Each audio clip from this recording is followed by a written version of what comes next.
Today I want to give you a brief introduction on how inhalation actually works, what needs to happen so that we can inhale something and it ends up in our bloodstream, what the medical inhalers and pharmaceutical industry have been doing for 40 years to optimize this, and what could actually happen to cannabis inhalation if we would apply those learnings to novel devices. That is quite a complex topic, but I will try to break it down and make it fairly easy so that everybody can follow. So inhalation is an incredibly powerful tool to introduce stuff into the human organism.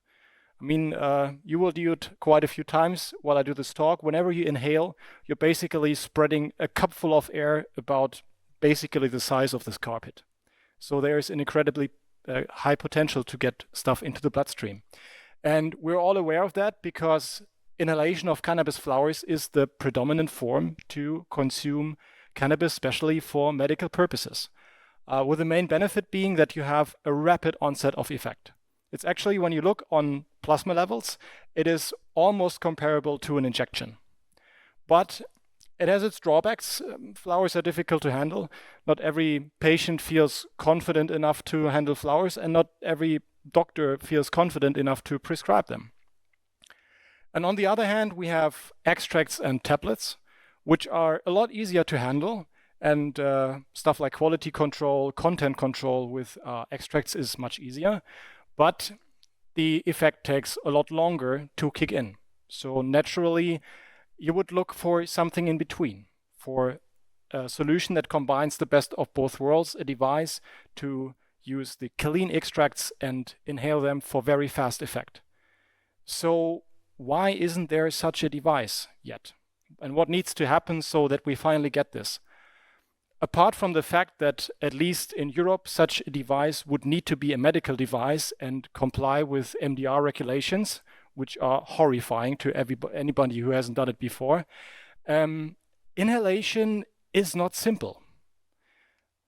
To get everybody on the same page, this big sack of air that is happening in your body is actually much more like a tree. It consists of a trunk and branches that branch out, and much like leaves on a tree, on the ends of those branches you have tiny, tiny bubbles, the alveoli, and this is where the magic happens. This is what this carpet is made out of.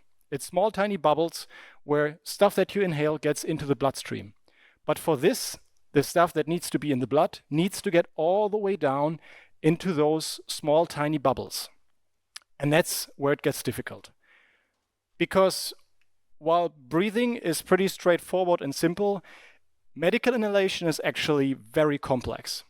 And this is due to the fact that the size of the particles we're inhaling has a major influence on how well they are able to navigate this branching network all the way down to the alveoli and how deep they can get into our lungs.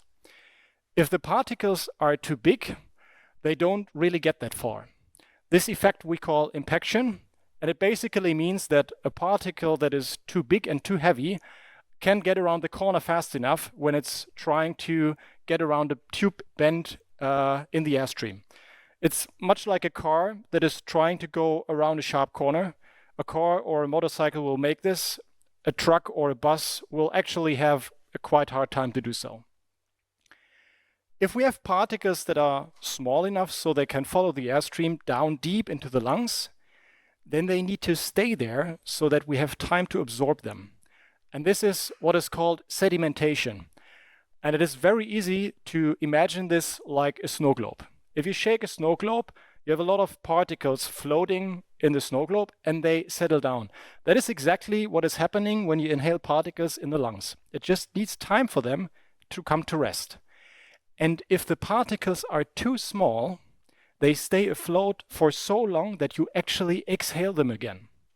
If you think about a smoker or somebody using a vaping device, or specifically about somebody who is consuming cannabis, everything you see coming out of them is particles that are so small that they've been deep into the lungs, but they're still afloat, so we exhale them again.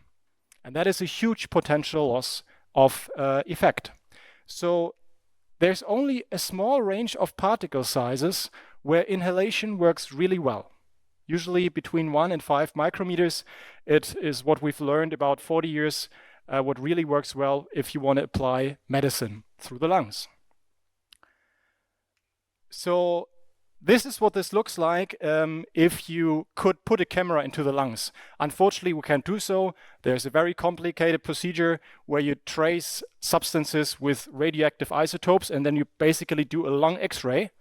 And what you can see here is how well such a substance would spread in the lungs depending on how big the particles are. Small, 1.5 micrometers spreads really well. 6 micrometers doesn't spread at all. And if it's too small, you will have the picture on the left, the B, but much of this will go out again because it doesn't come to rest. Naturally, this is something that needs to be optimized.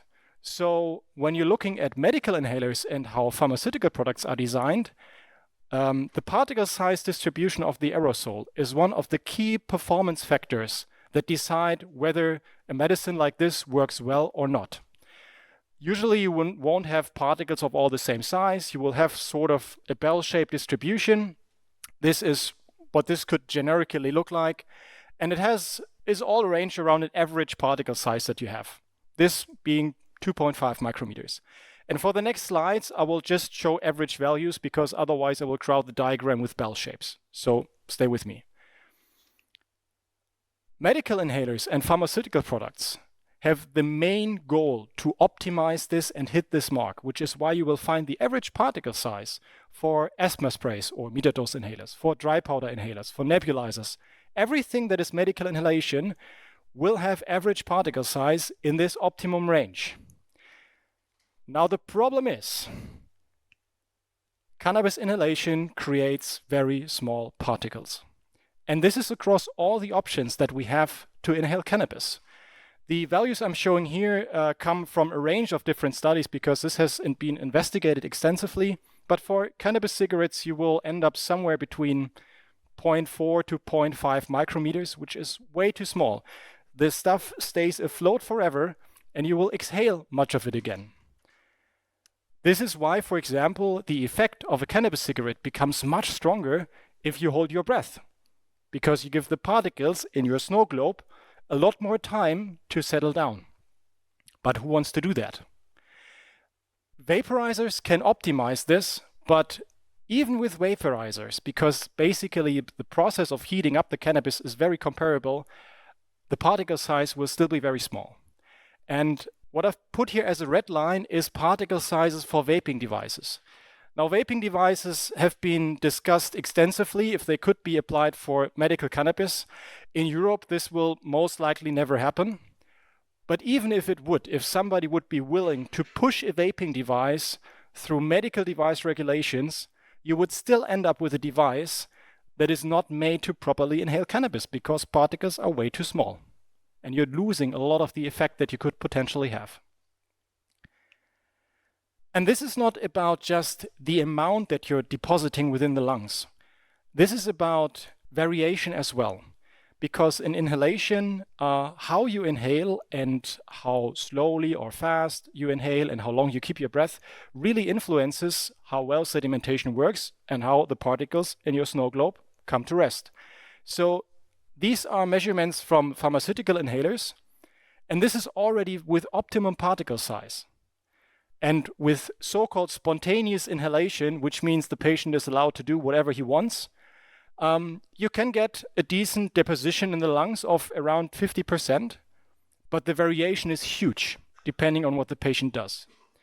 If you just put a little bit control to this and give them a little bit of borders how they're supposed to inhale, you can not only increase the deposition, so the amount of stuff that sticks in your lung, but you can cut down the variation, which means that you're able to much more precisely administer the medication you're giving the patient. And if you optimize this, you actually can get in the region of 80% deposition. So 80% of what you're inhaling sticks to your lungs instead of, worst case, when patients do what they want, 40% or less, because this is already for optimum particle size. If you have very tiny particle sizes, this gets way worse. So there's two things that you can optimize if you really want to push the limits on inhalation. And that is the baseline. You need to have the right particle size. And in the case of cannabis, what you would, of course, need is a device where temperature is controlled so that you don't damage the substance.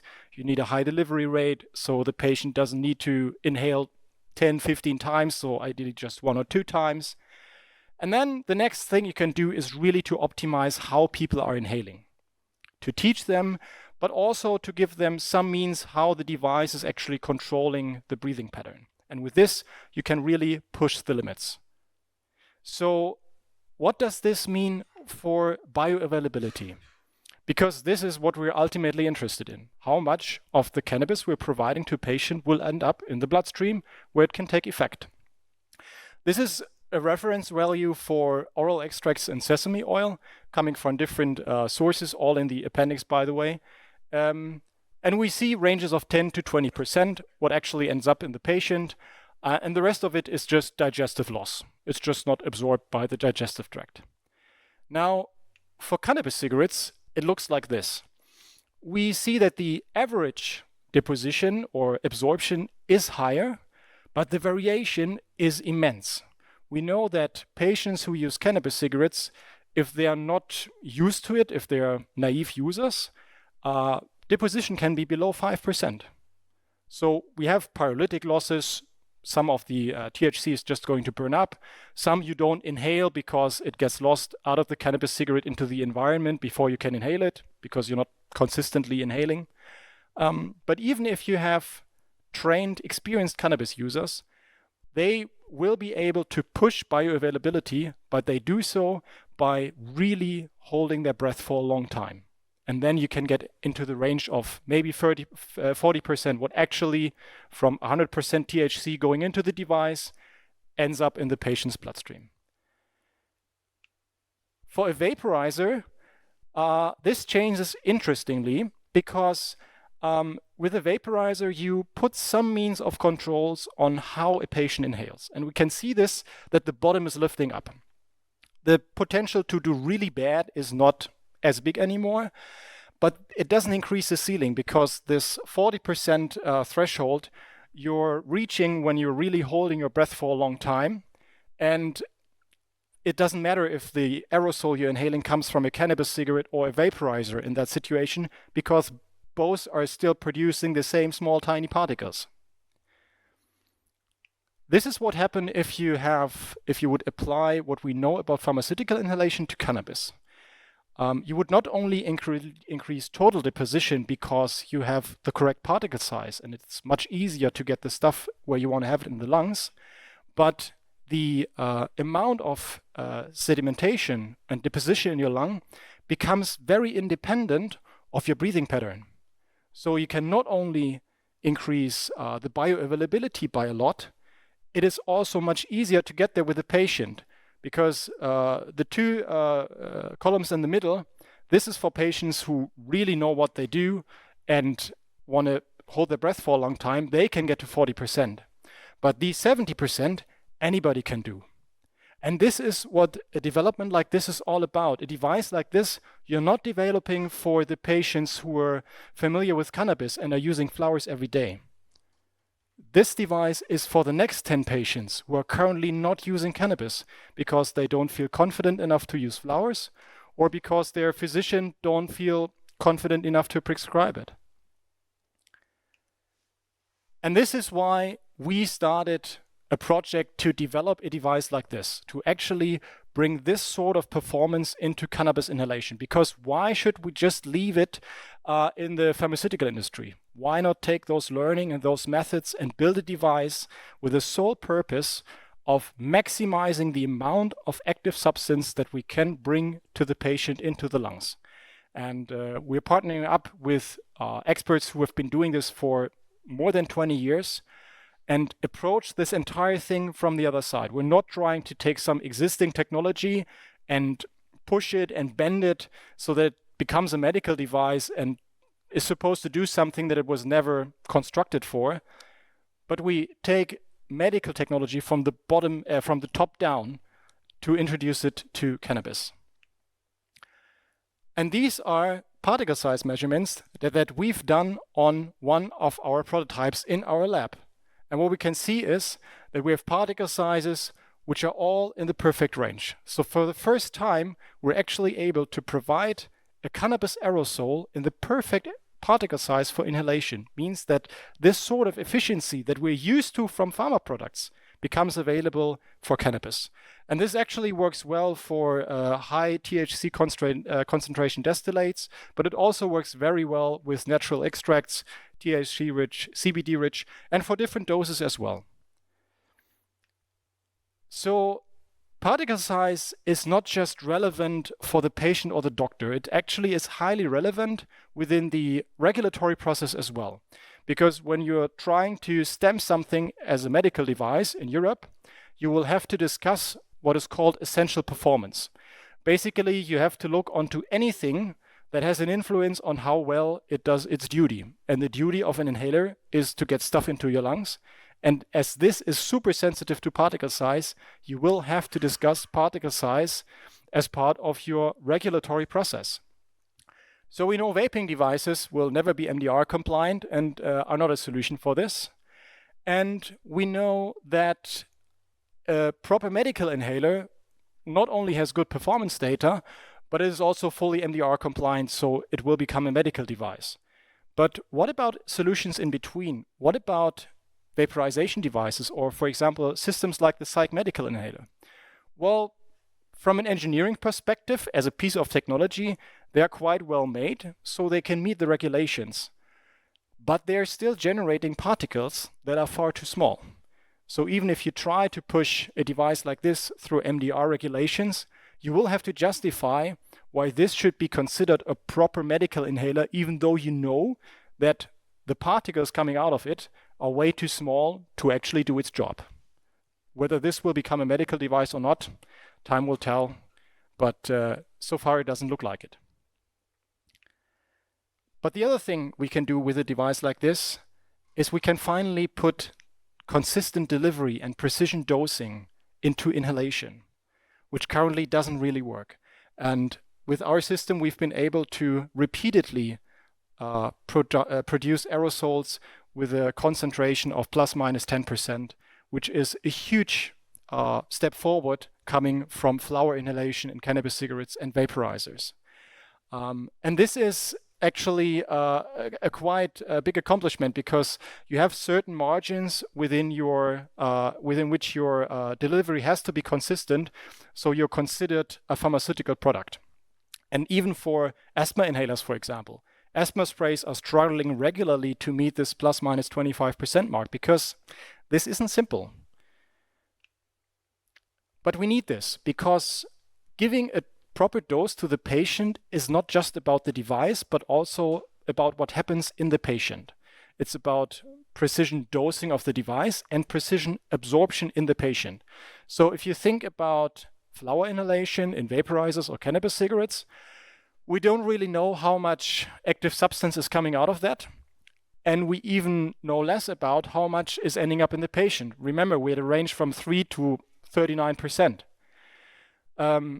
The Psychmedic inhaler, for example, is an improvement because it is able to provide aerosols in flower packages. So it's better than just pushing flowers into a vaporizer, but it still produces very small particles. So even though the device itself is able to dose the aerosol generation, what ends up in the patient is still going to fluctuate a lot.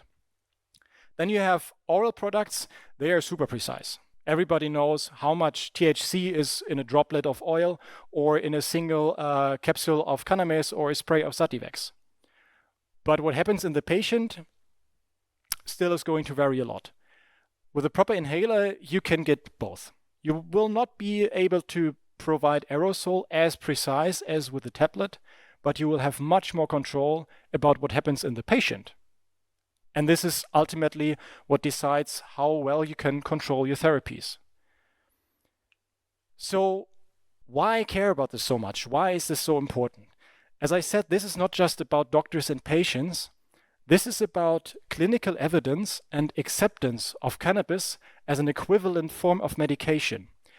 Because there's a whole range of clinical trials lined up, waiting to be performed, ready in the drawers of professionals, of universities, of clinics. And the only reason they can't do those clinical trials is because there is no inhaler who's able to properly dose cannabis. Because a clinical trial without dosing doesn't make much sense. You have to know what you're giving the patient, otherwise you can't evaluate the outcome. But just dosing is not enough, which is why, for example, the Psychmedic inhaler was not, or is still not sufficient to start off those trials, because even when you know what you're giving the patient, if your particle size is not right, and the outcome in the patient is varying a lot depending on how they inhale, it's going to be very difficult to draw the right conclusions from your clinical trials.